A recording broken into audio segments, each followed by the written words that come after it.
You don't want to miss out on the next video where I'll be posting the affordability budget tracker that you can even download.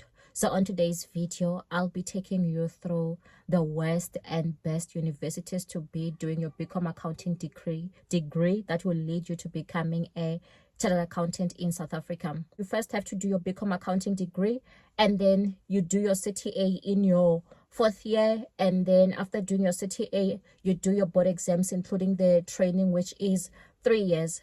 So in January, after you've completed your CTA, you do something called the ITC exam, which is the first board exam. But this year, it was the last ITC. So next year, they'll have something called IAC, which is the initial assessment of competence. So it's going to be a new structure. So I believe that it might affect the results. So when you are choosing a university, you want to make sure that you choose a university where you are going to have some level of support, because it's going to guarantee that you are going to make it in the future or in the first board exams. Because what I've noticed, especially in some of the universities, like the university where I was in the University of Pretoria, you'll find that the standard is very, very hard. What they are actually teaching you in the first year, second year, third year is very difficult, and there's many people who end up dropping out or being excluded out of the course. And then you find that it's even difficult to make it to CTA. So by the time people make it to CTA, it's like they've been through a rigorous training process in a way. And if you do make it out of the CTA, you do pass the CTA, your chances of now passing the board exams become very, very high. And then I know some universities, you find that it's not as hard, and they might not even exclude you, but you find that now when you get to the board exams, things become quite hard. So this column here shows the total number of people who wrote, and then this one, it shows the pass rate in 2024 January, and this one shows the pass rate in 2023 January.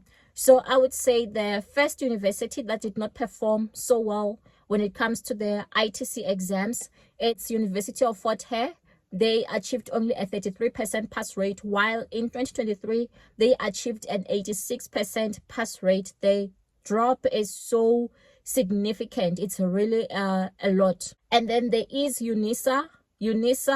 It achieved a 34% pass rate in 2024, while in 2023 it achieved a 39% pass rate, which is quite low, but it's understandable because remember, UNISA has a lot of long distance students, and maybe they are not really getting the relevant support that they need, and some of them, maybe they are already working full-time, meaning that they don't really have sufficient time to be studying when they are doing this course. And then there's also a Regent Business School. They achieved a 42% pass rate, while in 2023 they achieved a 38% pass rate. There's Millpark Education.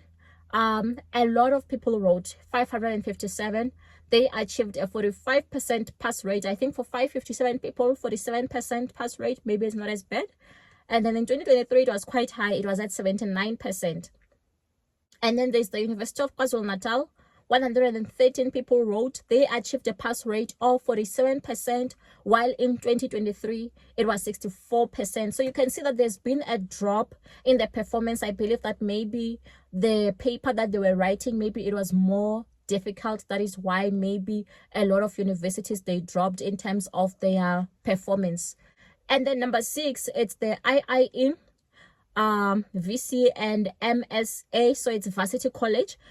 So it's 34 people who wrote, 56% pass rate in 2024 and 87% pass rate 2023. And then there's the Institute of Accounting Science, 58% pass rate 2024 and then 79% 2023. University of the Western Cape, they achieved 67%, and there's only 24 people who wrote from that university, and also 91% in 2023. So the drop is so significant. And then there's Rhodes University.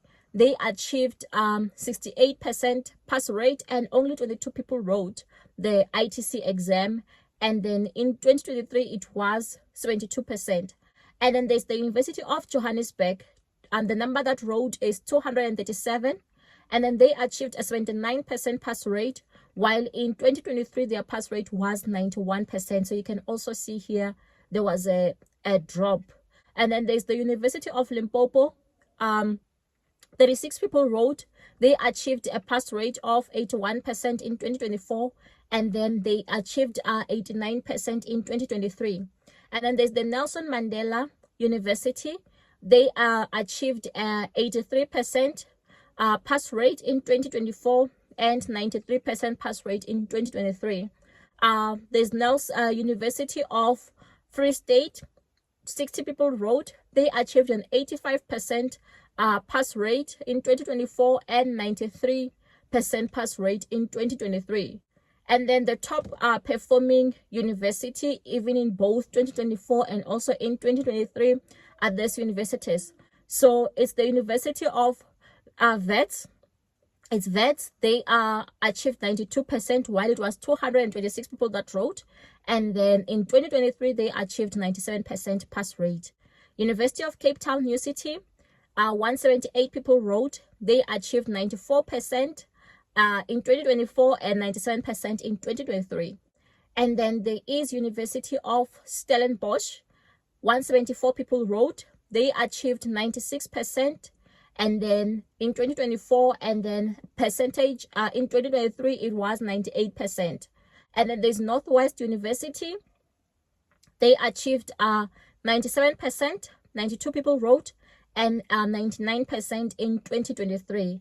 And then University of Pretoria, they achieved 100% in both 2024 and 2023, and 204 people wrote in 2024.